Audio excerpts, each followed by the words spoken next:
So as I was walking around the other day, as I do, I was thinking about what's gonna happen in Spain this season. So I said to myself, F it, let's do another preview. So here we go. And this weekend sees the return of the world's most famous two-horse race in the world. And the question on everyone's lips, the question that everyone is dying to know and to discuss and to break down is, who's gonna finish fourth in La Liga? Horse number 1, Sevilla, or horse number 2, Villarreal? Well, horse number 1 and Europa League specialist, Sevilla won this race last season by finishing 4th, 5 points ahead of the Yellow Submarine, and we're only 6 points behind Atletico Madrid, who finished in 3rd. They also scored an impressive 69 goals, which should give you some comparison. Atleti scored 70, but the Sevillans also conceded 49 in those 38 games, which again, to give you some comparison, Villarreal only gave up 33 and Atleti gave up 27. So showing that their defense was of the utmost importance over the summer, and I like what they did. I like their defensive-minded signings. They brought in Danish international Simon Kjær from Fenerbahce, right back Sebastian Corchia from Lille,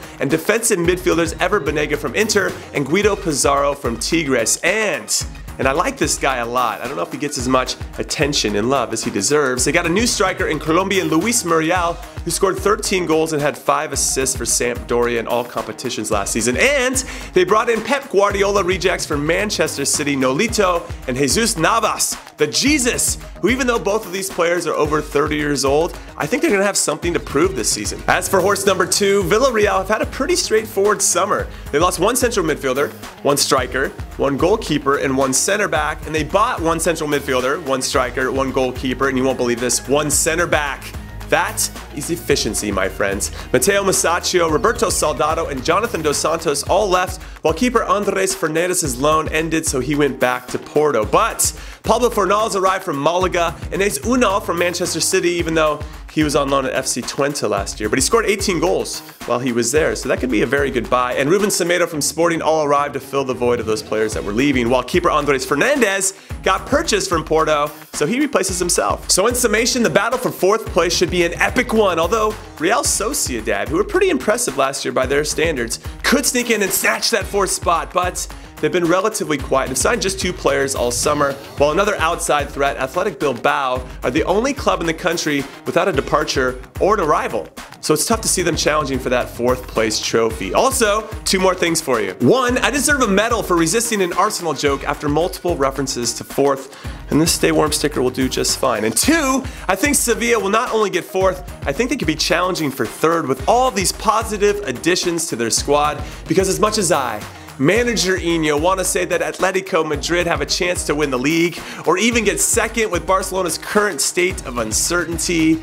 With Diego Simeone and his men moving into a new stadium away from the beloved Vicente Calderón, which is also quite a far distance from where their fan base actually lives, like way across town, I think it's going to make their home matches feel drastically different, i.e. more corporate and less intimate, which I think will have a negative impact on the team. And because they have a transfer ban, which will limit their ability to make some changes to compete with the 2 super clubs, I just think that Atleti are going to be in a fight for 3rd with Sevilla. I really do. And then briefly about the relegation battle. The recently promoted Getafe, Levante, and Girona are going to find survival a bit tough, which is no surprise there. But Girona, who for the first time in their 87-year history are participating in the Spanish top division, well, they have a close relationship with Manchester City, who've loaned Girona 3 players for the season. So maybe this Catalan club can pull off a miracle and stay up by knocking Leganes and Deportivo La Coruña, who barely survived last year, out of the top division instead. So that is it. That is all I got. So let me know what you guys think. And holy shit, I forgot to talk about the title race. I mean, we talk about these 2 clubs so much, I just assumed that we already had. Okay, so let's do this. Let's focus on the 2nd most important 2-horse race in the world and see if the defending champions, Real Madrid, can retain their title over rivals Barcelona. Now, about a month ago, I said that Neymar's departure could spell a new age of dominance for Real Madrid, and maybe Neymar could sense that too, which is why he left. Because Madrid are easily the best team on the planet, and they showed signs of that again on Sunday in the first leg of the Spanish Super Cup, especially the part where they were a man down and went on to score another goal to end the game 3-1 and effectively ruin any chance that Barcelona has of coming back in the 2nd leg. Yes, I said it, and yes, that's pretty special. And so is Zinedine Zidane's policy of building a young and exciting team rather than relying on big name signings, the aka Galacticos, which is a breath of fresh air that has worked like magic for them. They just signed left back Theo Hernandez from Atleti, who will have the privilege of learning from Marcelo, while 21-year-old Dani Ceballos, who played 64 games over the last 2 seasons for Real Betis, has been added to the already magnificent midfield, where he too will get to learn from some of the best players in the whole entire world. However, Los Blancos might have it a bit tough at the start due to Ronaldo's suspension.